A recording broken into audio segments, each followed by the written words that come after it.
शैतानिर्रजीम बिस्मिल्लाहिर्रहमानिर्रहीम। Social democratic party of India SDPI की जानिब से शहर भर में अलग अलग इलाकों में कॉर्नर मीटिंग्स लेकर अपने की बातें हैं, जो अपने जहन की बातें हैं, जो शहर के मसाइल हैं और शहर की सियासत है, इस पर बात करने की एक अदना सी कोशिश की गई है। आज हम देख रहे हैं पूरे शहर में सियासी पारा अपने शबाब पर है। हर सियासी जमात और उनके जिम्मेदारान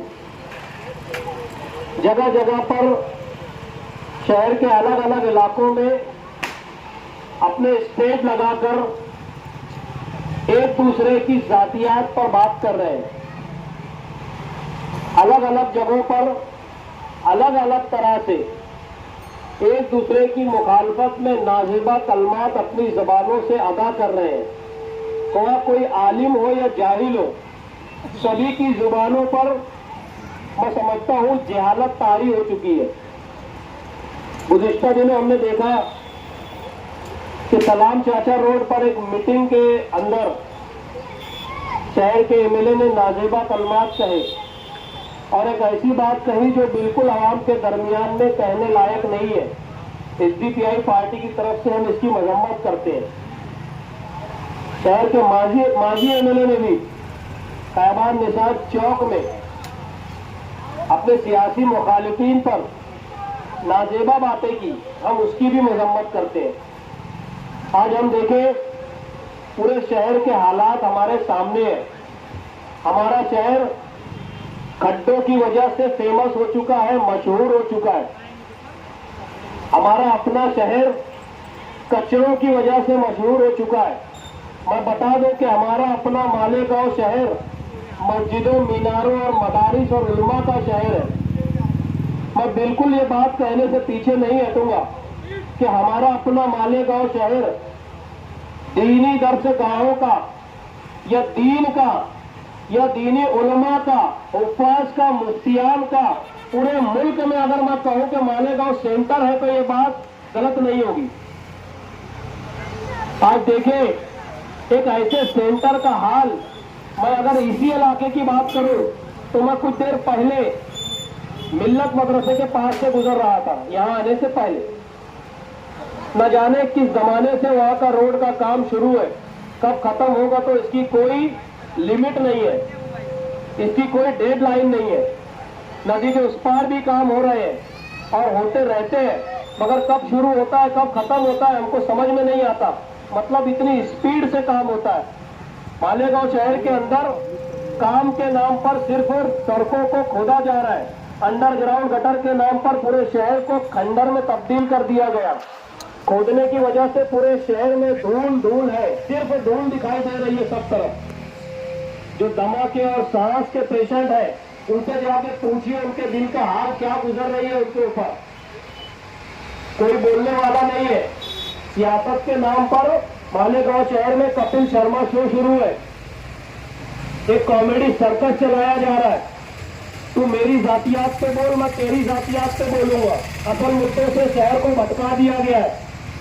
हाजी और माजी की जानिब से एक मिली जोड़ लड़ी जा रही है कि तामीर तरक्की की बात मत करो।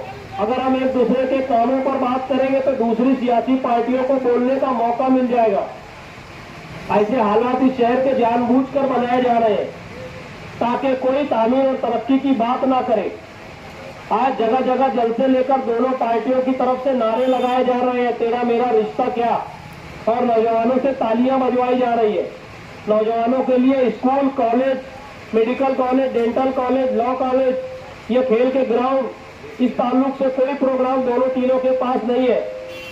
सिर्फ नौजवानों को बुलाकर मजे लूटे जा रहे हैं, इनसे तालियां बजवाई जा रही है।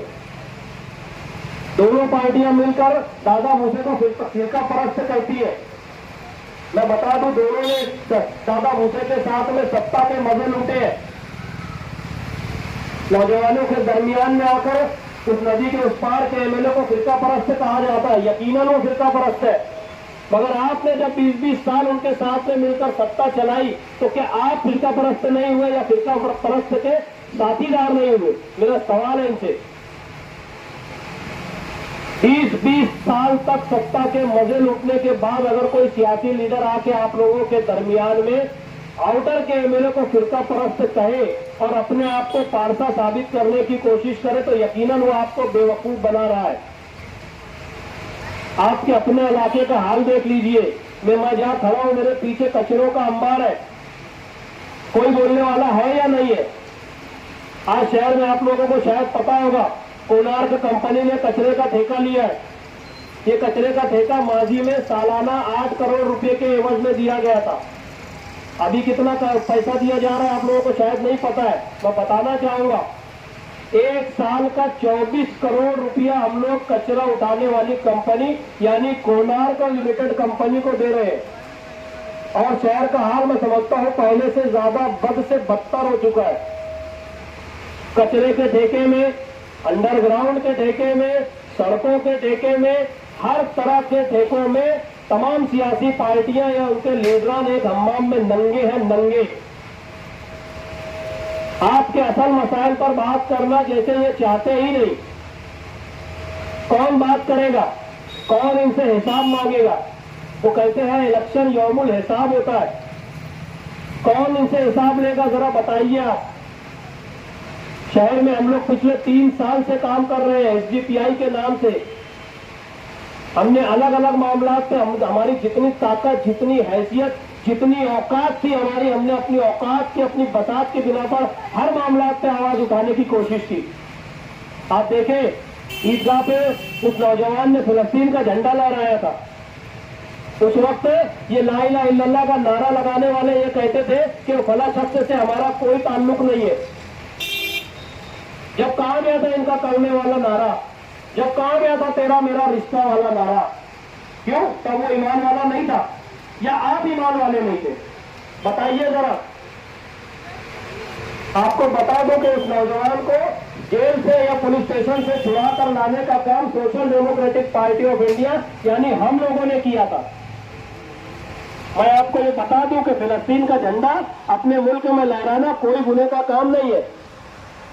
हमारी जो फॉरेन मिनिस्ट्री की पॉलिसी है वो इस बात की इजाजत देती है कि अगर कोई पड़ोसी मुल्क हमारा दोस्त है तो हम उसके झंडे को फख्र से लहरा सकते हैं। हमारे जैसे तिरंगा लहराते हैं उसी के साथ उसको भी लहरा सकते हैं, क्योंकि वो मुल्क हमारा, जो पड़ोसी मुल्क हमारा दोस्त है अगर है।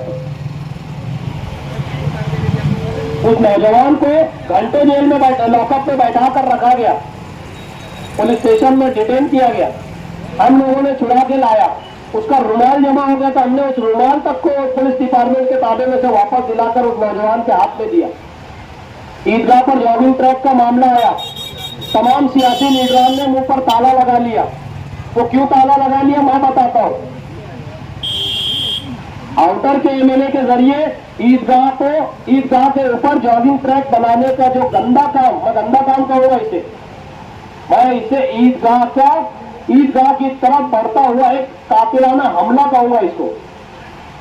ईदगाह पर फिरका परस्तों की नजर ठीक नहीं है। उस वक्त हम लोगों ने जब ईदगाह जॉगिंग ट्रैक का मसला चल रहा था तब शहर की एक अजीम प्लेटफॉर्म, जो अजीम मुसलमानों की तंजीम है जिसे हम जमीयत उलमा कहते हैं, उसका अपनी सियासी फायदे के लिए इस्तेमाल किया गया। अखबारात में हमने उस वक्त पढ़ा होगा कि गैर कानूनी जॉगिंग ट्रैक के खिलाफ दस्तखती मुहिम, गैर कानूनी जॉगिंग ट्रैक के खिलाफ ऑल पार्टी मीटिंग, हमने ये अखबारात में और सोशल मीडिया पे पढ़ा और देखा और सुना है। मगर क्या हुआ, इन सब मीटिंग अगर करने के बाद जो अपोजिशन पार्टी उस वक्त थी उनकी तरफ से कहा जाता था कि जॉगिंग ट्रैक का एनओसी रूलिंग पार्टी यानी जो इख्तियार में उन लोगों ने दिया, और वो कहते थे हमने बाहर का दिया और अंदर का दिया, ये सब बातें करके वो मामले को गोलमोल कर दिया गया। उस वक्त हम लोगों ने, ये इतने ताकत में है मुसलमान इस शहर में, मुस्लिम नाम पर सियासत करने वालों के पास इतनी ताकत है कि उसको कानूनी तौर पे जॉगिंग ट्रैक को रोका जा सकता था, कोई मुश्किल काम नहीं था। मगर इन सबों ने बंदर बांट की दादा भूसे से पैसे लिए फंड की शक्ल में करोड़ों रुपये, उस वक्त हम लोगों ने ईद का बचाव कमेटी बनाई थी, आप लोगों को शायद याद होगा, मरहूम अतीक कमाल की सरपरस्ती में। और जितनी ताकत हमारे अंदर थी, जितना हौसला, जितनी हिम्मत थी, हम लोगों ने आखिरी दम तक उसकी लड़ाई की। 2 बार केस हुआ हम लोगों के ऊपर। रमजान की चांद रात को मैं याद दिलाना चाहता हूं आप लोगों को कि रमजान की चांद रात को जिस वक्त ईदगाह जॉगिंग ट्रैक की ओपनिंग हो रही थी, हम लोगों ने ऐलान किया था कि हम काले झंडे दिखाएंगे ओपनिंग करने वालों को। रमजान की चांद रात के दिन शाम में 4 बजे हमारे 15 लोगों को पुलिस के जरिए गिरफ्तार किया गया आजाद नगर पुलिस स्टेशन में। यह कह करके आप लोग जब काला झंडा बताएंगे तो शहर का माहौल खराब होगा।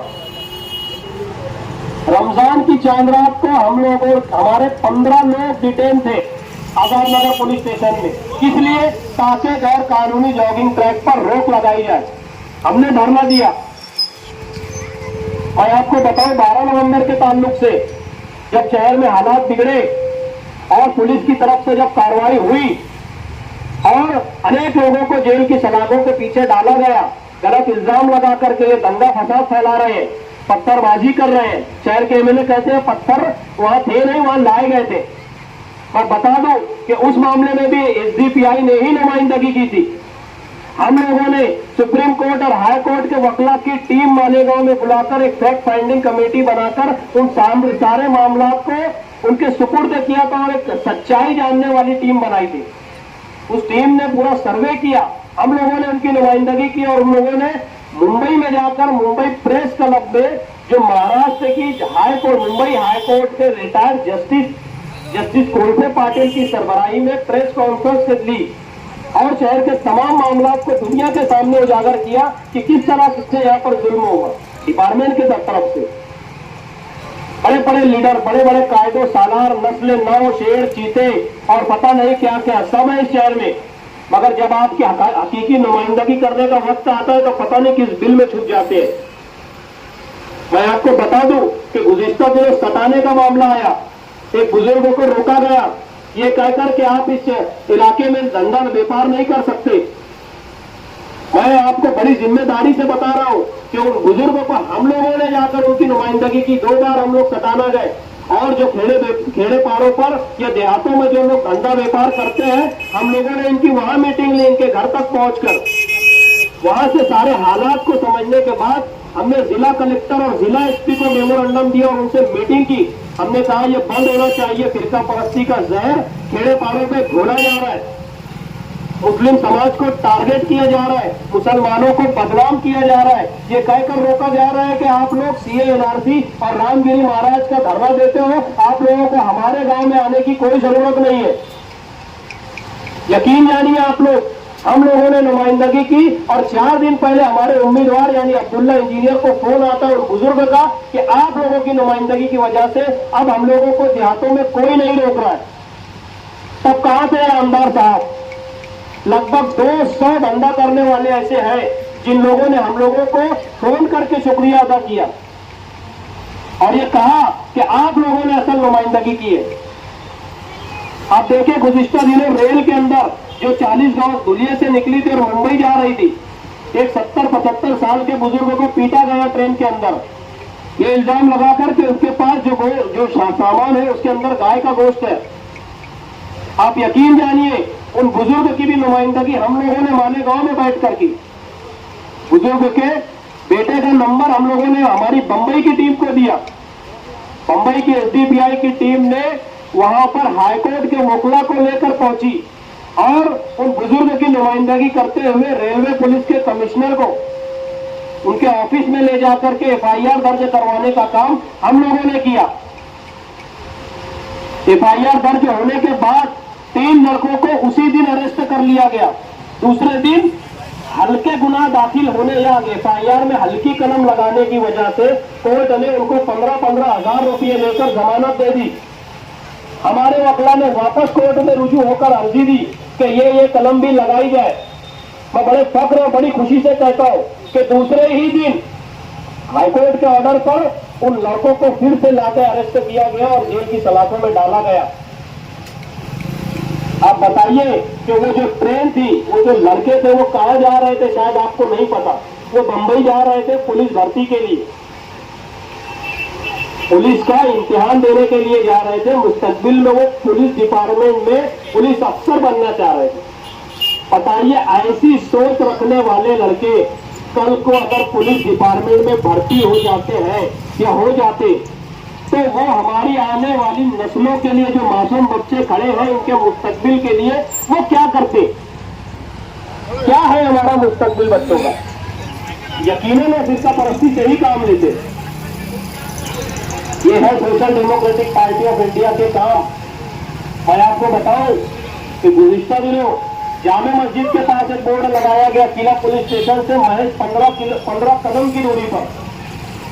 बोर्ड में भी सेम चीजें लिखी थी कि अब की बार दिवाली की खरीदी भाई से करो, भाईजान से मत करो। मुसलमानों का बायकाट करो, उनसे धंधा व्यापार मत करो। उसके ऊपर मस्जिद के, दरगाहों के और बुरखा वाली खातून के फोटो लगाए गए और ये बताने की कोशिश की गई कि मुस्लिम समाज धंधे व्यापार के लायक नहीं है। हम लोगों को जैसे ही व्हाट्सएप पे उस पोस्टर का फोटो आया, हमारी पूरी टीम किला पुलिस स्टेशन में मौजूद हो गई सिर्फ 10 मिनट के अंदर। वहां के पीआई को हमने फोन करके बुलाया, एसपी साहब को टैलर का फोटो भेजा कि 10 मिनट में आके अगर वो पोस्टर नहीं उतारे तो कल जुमा है, हम सरदार चौक में धरना देंगे जुमा की नमाज के बाद। यकीन जानिए आप, 10 मिनट के अंदर वो पोस्टर को उतारा गया। शहर के अंदर कायद भी है, सालार भी है, नस्ल नौ भी है, शेर भी है, चीते भी है, मगर इन लोगों से ऐसे काम नहीं होते। इन पर ये सिर्फ जातियात पर ही सियासत कर सकते हैं। हमारे शहर में बसने वाली आवाम की असल नुमाइंदगी ये बिल्कुल भी नहीं कर सकते। हम देखें आज स्कूलों का, प्राइमरी स्कूलों का क्या हाल हो गया है। ऐसा लगता है जानवरों को यहाँ पे बांधा जाता है। यहाँ 10 कदम की दूरी पर एक प्राइमरी स्कूल है। बताइए, काफी वक्त तो पहले यहाँ से गुजर हुआ मेरा, तब मैंने देखा है ना बाबा, टूट गई, लो टूट गई। कहाँ गए वहां के पढ़ने वाले बच्चे? नहीं मालूम। शहर की तमाम प्राइमरी स्कूलों का यही हाल है। आपके बच्चों को प्राइमरी स्कूल में मिड डे मील के नाम पर खिचड़ी खिलाई जाती है। खिचड़ी, पूरी जिम्मेदारी के साथ मैं बोल रहा हूं, खिचड़ी के ठेके में कायद भी, सालार भी, नस्ल नौ भी, शेर, चीते सब मुलविस है, सब खिचड़ी के ठेके में पार्टनर है। आपके रोड, गटर, लाइट, धान, कचरे खाकर इनका पेट नहीं भरा तो आपके बच्चों के मुंह के निवाले तक ये लोग आ गए। कब तक हम खामोश रहेंगे? वो कहते हैं ना कि इलेक्शन के अय्याम या इलेक्शन यौमुल हिसाब होता है। अब इलेक्शन आ चुका है, इनसे हिसाब लेने का टाइम है। बिल्कुल कोई बड़े नाम और कोई बड़े बैनर पर हमको जाने की जरूरत नहीं है। जो आपके मसाइल पर बात करेगा वो असल आपके वोटों का हकदार है। सिर्फ वो कोई मजहबी चोला या कोई बड़ी बड़ी बात करके, दोनों पार्टियां, मैं कहता हूं मालेगांव में दोनों पार्टियों ने अपने झंडे हरे कर लिए, नारे लगाए जा रहे हैं, ला इलाहा इल्लल्लाह, तेरा मेरा रिश्ता क्या और क्या क्या पता नहीं। नुमाइंदगी के मामले में जीरो है, टकेवारी में सबसे आगे। आज हम देखेगा वो अंडरग्राउंड गटर के नाम पर पूरे शहर को खोदा गया। मैं पूरी जिम्मेदारी के साथ बोल रहा हूं, तो सब एक हमाम में नंगे हैं, सब चोर चोर मौसेरे भाई, पूरी जिम्मेदारी से बोल रहा हूं। आओ मुझे गोली मारो, लाइसेंस वाली से मारो या बिना लाइसेंस वाली से मारो, हम पीछे हटते नहीं। हम लोग एक मिशन लेके निकले हैं कि हमारे शहर का नौजवान, हमारे शहर के बुजुर्ग, हमारे शहर की आने वाली नस्लें किस तरह से सियासी तौर से बेदार हो जाए। हम एक दर्द लेकर आप लोगों के दरमियान में निकले हैं और ये उम्मीद कर रहे हैं, ये कोशिश कर रहे हैं कि जो दर्द, जो फिक्र हम लोग शहर के लिए लेकर निकले हैं वो आपके सीनों तक पहुंचे। आप इस चीज को महसूस करें, आप इस चीज को समझें कि हमारे वोटों का असल हकदार कौन है और हमारा असल नुमाइंदा कौन है। सिर्फ और सिर्फ ठेकेदारी की जा रही है, सिर्फ और सिर्फ पैसा कमाया जा रहा है। फिर वो चाहे किसी इस्लाम पार्टी का नाम हो या मुस्लिमीन मोमिनीन के पर नाम हो। अभी देखें पूरे शहर को झंडों और क्या बोलते झंडे वंडे लगाकर सजाया गया था। तब अखिलेश यादव जब मालेगांव में आए थे। मैं आपको बता दूं, यहाँ आकर बड़ी बड़ी बातें बुनकरों के ताल्लुक से की गई कि बुनकर यहाँ भी है, हमारे यहाँ भी है। जिस वक्त जिस दिन अखिलेश यादव मालेगांव में थे, उस दिन यूपी के बहराइच में मुसलमानों की इलाकों को लूटा जा रहा था, जलाया जा रहा था, कोहराम मचा हुआ था। वहां यूपी छोड़ के आके यहां हमको दर्श दे रहे हैं, सियासी सबक सिखा रहे हैं हमको। कौन बोलेगा, कौन समझेगा? यूपी में सैकड़ों मसाजिद को शहीद कर दिया गया डेवलपमेंट के नाम पर और गैर कानूनी कंस्ट्रक्शन बोलकर। तब कहां थे अखिलेश यादव? देखिए, हमारे मसाइल हमको ही हल करना पड़ेंगे। कोई यादव, कोई गांधी और कोई केजरीवाल हमारी बातों को और हमारे मसाइल को हल करने के लिए नहीं आने वाला। मैं बार बार मैं समझता हूं, मेरी हर तकरीर में मैं कहता हूं कि अब अबाबिलों का लश्कर नहीं आने वाला है। अब कोई पैगंबर बिल्कुल भी नहीं आने वाला है। हमको हमारे मसाइल हल करने के लिए दो चीजें हमारे सामने है, ये दो चीजें हमारे हाथ में होनी चाहिए। एक अल्लाह के रसूल की सीरत और दूसरा संविधान। हम ये चीज को कब समझेंगे? जब हमारे मासूम बच्चे तालीम लेंगे। बड़े छाती ठोक कर ऐलान किया जाता है, नारे लगाए जाते हैं कि शायद तुम कुछ मत करो, हम तुम्हारे साथ हैं। ये चाहते हैं शहर का हर शख्स यही कहे कि शायद तुम कुछ मत करो, हम तुम्हारे साथ हैं। इसीलिए आपके बच्चों की स्कूलों को छीना जा रहा है। बच्चे जाहिल रहेंगे तभी कहेंगे कि शायद तुम कुछ मत करो, हम तुम्हारे साथ हैं। पढ़ लिख लेंगे तो मैं छाती ठोक के बोल रहा हूं, हमारी तरह सवाल करेंगे उनसे। उनको सवाल करने वाला पसंद नहीं है। हम आजी हो या माजी हो, हर मसाइल पर इनसे सवाल करेंगे। हर मसाइल पर जिम्मेदारी के साथ में हम लोग निकलकर सामने आएंगे। बस शर्त यह है कि आप लोगों ने हम लोगों का साथ देना चाहिए। एक सच्ची पार्टी, एक सच्चे लोगों का साथ कम से कम आप लोग दे तो सकते हैं। तो किसी ने कहा है, एक बेहतरीन मुल्क और एक बेहतरीन समाज के लिए लड़ो। लड़ नहीं सकते तो लिखो, लिख नहीं सकते तो बोलो। अगर ये सब नहीं कर सकते तो जो लोग ये कर रहे हैं उनका साथ दो। अगर साथ भी नहीं दे सकते तो कम से कम हमारे हौसलों को गिरने मत दो, क्योंकि हम लोग आपके हिस्से और आपके आपकी लड़ाई लड़ने के लिए निकले हैं। हम लोगों का इसके अंदर कोई फायदा नहीं है।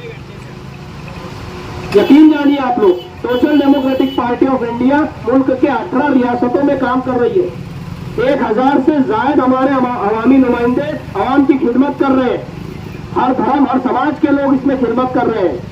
और मैं बड़े फख्र से और बड़ी खुशी से और बड़ी जिम्मेदारी से कहना चाहूंगा कि किसी एक के ऊपर भी करप्शन या फिरका परस्ती का इल्जाम नहीं है, बिल्कुल भी नहीं है। हम लोग चाहते हैं कि एक खानदानी और रिवायती सियासत से हटकर अवामी सियासत शुरू की जाए। हमने SDPI नाम के एक पौधे को लाकर मालेगांव में ला, हमने बीज बोया था, मगर अल्हम्दुलिल्लाह आज पौधा बन चुका है। हम चाह रहे हैं कि मुस्तकबिल में ये पौधा पेड़ बने और इसका फल हमें नहीं तो कम से कम हमारी आने वाली नस्लों को मिले।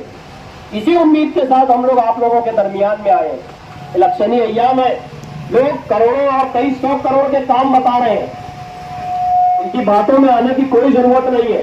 हम अगर पिछली 50 साल शहर की तारीख उठाकर देखें, जितने सियासी लोग, जितने सियासी रहनुमा, जितनी सियासी पार्टियां या उनके जिम्मेदार आप लोगों के सामने इलेक्शन के अय्याम में आए, तो इनका मैनिफेस्टो या इनका इरादा क्या था? ये क्या करना चाहते थे शहर को, क्या देना चाहते थे शहर को? यकीनन इनका इरादा, ये इनकी सोच ये थी कि हम शहर को तरक्की और डेवलपमेंट दिलाएंगे। हर 5 साल में इलेक्शन आता है, चाहे कारपोरेशन का कहो, चाहे असेंबली का कहो। पार्लियामेंट की बात नहीं करूंगा क्योंकि पार्लियामेंट इलेक्शन में हमारा मुकामी नुमाइंदा नहीं होता। हर उम्मीदवार आकर कहता है कि मेरा मुद्दा जो है डेवलपमेंट, हम डेवलपमेंट की सियासत करेंगे। अगर आप पिछले 50 साल से ये सुन रहे हैं कि हर लीडर आकर डेवलपमेंट की और तरक्की की बात कर रहा है और उसके बाद भी आप लोग उनको बदल नहीं रहे हैं, तो यकीनन हम सब के लिए ये लम्हे फिक्र है। हर कोई आकर ये कह रहा है कि आपका मैनिफेस्टो क्या है? डेवलपमेंट। आपका क्या है? डेवलपमेंट। इस बार आपका मैनिफेस्टो क्या होगा? डेवलपमेंट। अच्छा ठीक है, इस बार डेवलपमेंट होगा, तो माजी में क्या था? वो कहेंगे डेवलपमेंट। तो डेवलपमेंट हो गया, तरक्की हो गई, रोड बन गए, कॉलेज बन गए, मेडिकल कॉलेज बन गए, लॉ कॉलेज बन गए, डेंटल कॉलेज बन गए। नहीं बने तो यकीनन आपके एजेंडे में कहीं ना कहीं बदल करने की जरूरत है या आपकी नियतों को खंगालने की जरूरत है। चाहे कोई आलिम हो या जाहिल हो, हर कोई बेवकूफ बना रहा है सिर्फ बातों के जरिए। सिर्फ बातें की जा रही है, आपके मसाइल पर बात करने की बिल्कुल इनको तौफीक नहीं हो रही है। कब तक ये सब चलता रहेगा, कब तक ऐसा होता रहेगा? कोई तो इसका लिमिट, कोई एंड होना चाहिए इसका। माजी में निहाल साहब ने 35 साल राज किया, शहर की आवाम परेशान हो गई कि नहीं अब बदलना चाहिए, अब बदलाव की लहर है। शहर की आवाम ने शेख रशीद साहब को मौका दे दिया। 10 साल शेख रशीद साहब ने शहर पर एमएलए शिप गुजारी, उसके बाद लगा नहीं अब बदलाव होना चाहिए। फिर मुफ्ती मोहम्मद इस्माइल कासमी साहब को मौका दिया, ये कुछ काम करेंगे, बोले नहीं 5 साल देख लिए काम नहीं करते। फिर शेख रशीद साहब के फर्जंद शेख आसिफ साहब को मौका दिया गया कि अब ये काम करेंगे, तो उनसे भी वो लोग थक गए। फिर बोले मौलाना को लाओ, लेके आ गए मौलाना को। अब फिर बोलेंगे यार किसको लेना, तो ये कब तक होता रहेगा? किसी वक्त मेरी भी पसंद हुआ करती थी मुफ्ती इस्माइल कासमी, याद कर लीजिए आप, 2007 में अखबारात की हेडिंग बनती थी कि इनके जलसों में, इनकी रैलियों में मदरसे के बच्चे और ऐसे ऐसे बच्चे जिनको दाढ़ी भी नहीं निकली, जिनको मूंछ नहीं निकली, जिनकी वोट नहीं आती, बच्चों के जरिए सियासत कर रहे हैं। वो बच्चे यकीनन हम ही थे। आज हमारी दाढ़ियां सफेद होने लग गई, मगर कोई डेवलपमेंट, कोई तरक्की, कोई अच्छा काम नहीं हुआ। आज देखें, सीमेंट रोड के नाम पर या अंडरग्राउंड के नाम पर पूरे शहर को खोद कर रख दिया गया। कब तक खुदा रह गए? नदी के उस पार भी काम हो रहे हैं। हम देख रहे हैं नदी के उस पार, तो ऐसा लगता है ये अलग शहर है और ये अलग शहर है। मैं आपको बताऊं कि गुज़िश्ता दिनों सोशल मीडिया पर एक पोस्ट वायरल होती है, मैं उसका नाम नहीं लूंगा उस शख्स का, क्योंकि 2 दिन पहले पेपर में उसका नाम आ चुका है। वो अपनी हामिला खातून को, जो उसकी बीवी थी, उसको अपनी गाड़ी पे बैठाकर माद मिल्लत के पास से गुजर रहा था, उसकी हामिला बीवी के साथ में वो गाड़ी पर से गिर गया। इतने दुख के साथ मैं ये बात आपको बता रहा हूं। उसने सोशल मीडिया पर, व्हाट्सएप और फेसबुक पर ये बातें लिखी जो मैं आप लोगों के सामने रख रहा हूं कि मेरी बीवी और मैं उन गढ़ों की वजह से, मिल्लत मदरसे के पास जो खराब रोड है उसकी वजह से हम लोग गिर गए और मेरी बीवी के पेट में जो हबल था वो जाय हो गया। वो आगे अपनी पोस्ट में लिख रहा है कि मेरे इस बच्चे के कातिल लीडरान के साथ साथ इनको वोट देने वाले वोटर भी है। बताइए आप, अपने दिल पे हाथ रख के अगर उस खातून की जगह हमारी अपनी बहन, हमारी अपनी बेटी होती तो क्या करते हम? उसने पूरे शहर के वोटर्स को कातिल बना दिया और आखिर में लिखा कि आप लोग अगर इस शहर में नहीं जाग सकते तो कोई बात नहीं, मैं अब इस शहर में नहीं रह सकता, मैं अब मेरी बीवी और मेरे जो घर के लोग हैं इनके साथ में पूना शिफ्ट हो रहा हूं। ये हाल करके रख दिया है। उसी जगह पर मदरसों के बच्चों ने धरना दिया। गुज़िश्ता कुछ दिनों पहले आपने देखा होगा, मासूम जो छोटे छोटे बच्चे हैं मदरसे में तालीम हासिल करने वाले, उन्होंने धरना दिया। वो बच्चे हमारे मुस्तकबिल के मुफ्तियान हैं, हमारे मुस्तकबिल के हुफ़ाज़ हैं, हमारे मुस्तकबिल के इमाम हैं। आज उनको सड़कों पर उतरकर बैठना पड़ा कि हमारे मसाइल हल करो, मगर एक भी सियासी लीडर वहां नहीं पहुंचा। उनको कमिश्नर की तरफ से लकड़े का लट्टू दे दिया गया कि बहुत जल्दी काम शुरू करेंगे।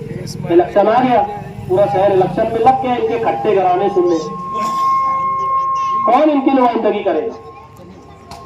मगर मैंने फिर कहा ना कि तालीमी लिहाज से पूरे मुल्क में सेंटर है, हम सेंटर इस्लामी तालीम का, और इस इस्लामी तालीम के सेंटर का ये हाल करके रख दिया। कौन बोलेगा बताइए आप? हमारे मसाइल कौन हल करेगा?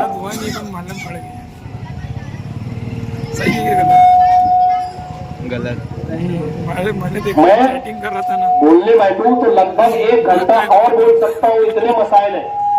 अभी कल नॉमिनेशन हुआ, यानी फॉर्म दाखिल किया गया दीगर तमाम सियासी पार्टियों की तरफ से।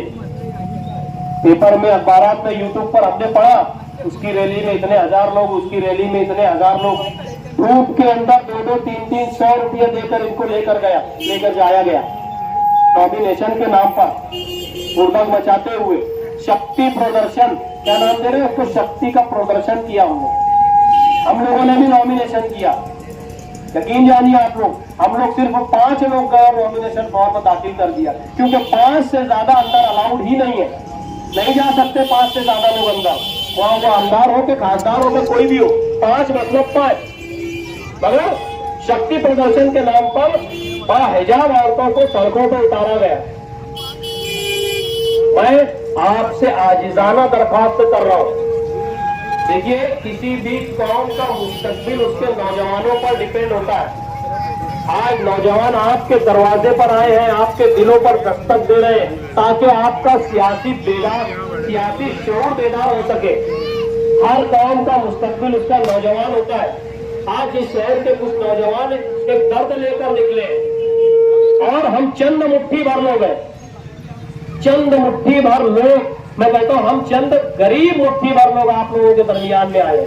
हम कोई बड़ा नाम नहीं लेकर आए, कोई बड़ा चेहरा लेकर नहीं आए।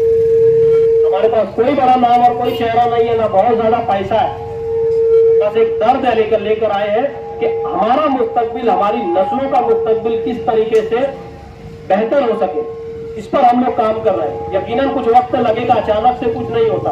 मैंने कहा ना कि अब अबाबिलों का लश्कर नहीं आने वाला, अब हमें ही अबाबिल बनना पड़ेगा। मैं आखिर में, आप लोगों की बातें बहुत सारी है मगर मैं सारी बातें एक वक्त में नहीं कर सकता। मैं आखिर में यही कहूंगा कि आने वाली 20 तारीख को जब आप लोग बटन दबाने जाए तो एक बार अपने मासूम बच्चों का मुंह देख कर जाए और ये सोचे कि अगर हमारा गलत फैसला हो जाता है और हमारे बच्चों का मुस्तकबिल खराब होता है तो इसके जिम्मेदार हम खुद होंगे, ना कि कोई और। हमारा वोट एक शहादत होती है, हम वो बटन दबाकर आ गए इतना नहीं है।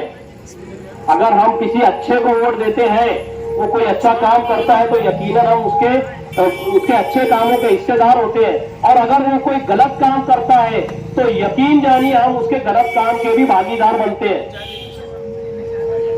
मैं आप लोगों से हाथ जोड़कर आजिजाना और मुअद्दिबाना गुजारिश कर रहा हूं कि आने वाली 20 तारीख के दिन एसडीपीआई पार्टी के उम्मीदवार अब्दुल्ला इंजीनियर साहब, जो पेशे से इंजीनियर है, इनके नाम के आगे का बटन दबाकर एसडीपीआई को भारी अक्सरियत से कामयाब करें।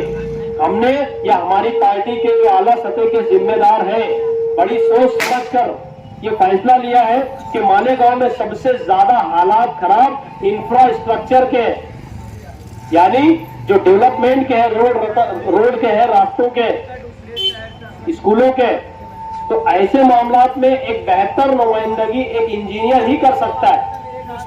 हमारे उम्मीदवार के ताल्लुक से कोई भी गलत बात आपके सामने नहीं आ सकती, कोई उल्टा कारोबार नहीं है हमारे उम्मीदवार का। एक साफ शफाफ बासलाहियत और कौम का दर्द रखने वाला उम्मीदवार को हम लोगों ने आप लोगों के सामने उम्मीदवार बनाकर नामजद उम्मीदवार बनाकर इंट्रोड्यूस किया है, इस उम्मीद के साथ कि आप लोग कामयाब करेंगे। मैं फिर से एक बार अपील करूंगा कि 20 तारीख के दिन एक बार अपने बच्चों की तरफ देख कर जाओ। आप लोगों ने मुझ नाचीज को इतनी देर तक सुना, इसका बहुत बहुत शुक्रिया। और मैं उम्मीद करता हूं कि यहां से जाने के बाद एक बार आप सोचेंगे कि शहर में कुछ नौजवान सियासी तौर से बेदार हो चुके हैं। आज नॉमिनेशन फॉर्म का वो छाननी कहते हैं जिसको, स्क्रूटनी, उसका वक्त था। यकीन जानिए एक 23 साल के नौजवान ने एमएलए शिप का इलेक्शन लड़ने का फॉर्म भरा। कायदा ये कहता है कि 25 साल से कम उम्र हो वही शख्स एमएलए शिप का या एमएलए बनने का फॉर्म भर सकता है इलेक्शन लड़ने का। उसका फॉर्म रद्द हो गया क्योंकि वो 2 साल कम थी उसकी उम्र। मगर मैं आज इस कॉर्नर मीटिंग से उस नौजवान को मुबारकबाद दूंगा, और मैंने ये बात प्रांत साहब से भी कही कि साहब वो ठीक है, उसकी उम्र नहीं है, मगर उसका बुला के सत्कार करना चाहिए। तो उसने जमहूरियत पर यकीन रखते हुए अपने आप को पेश किया कि मैं एमएलए बनूंगा और शहर का काम करूंगा। उस नौजवान का नाम मुझे याद नहीं है, मैं उसको मुबारकबाद देना चाहूंगा कि उसने बेदारी बताई और अपने आप को पेश किया। जब तक हम अपने आप को पेश नहीं करेंगे, अपने आप के ऊपर ज़र्ब नहीं लगाएंगे, तब तक के हमारी तरक्की या हम तरक्की नहीं हासिल कर सकते। मौलाना सज्जाद नोमानी साहब का जुमला मैं यहाँ पे नकल कर रहा हूँ कि हम बिना मेहनत, बिना कुर्बानी के कामयाबी हासिल नहीं कर सकते। हमको अगर कामयाबी हासिल करना है तो उसकी पहली शर्त पर कुर्बानी देना होगी, और वो भी मैदान अमल में आकर। तस्बीह पढ़ने से कुछ नहीं होगा, मैदान अमल में आकर आप तस्बीह पढ़ो और नमाज पढ़ो और दुआ करो, मदद आएगी। कुरान में लिखा है कि बिना मेहनत के तुमको कोई सिला मिलने वाला नहीं है। सूरह रहमान में कहा है कि नेकी का बदला सिर्फ और सिर्फ नेकी है। हम इस सियासी प्लेटफॉर्म को नेकी की नियत से कर रहे हैं, हम इसको कार्य खैर समझ रहे हैं। यकीनन हमको इसका सिला बेहतर ही मिलेगा। आज रहनुमा का हमने मतलब बदल कर रख दिया है, सियासत को इतना गंदा कर दिया है कि एक अच्छा आदमी सियासत में आने से एक पहले 1000 बार सोचता है। हजरत इमाम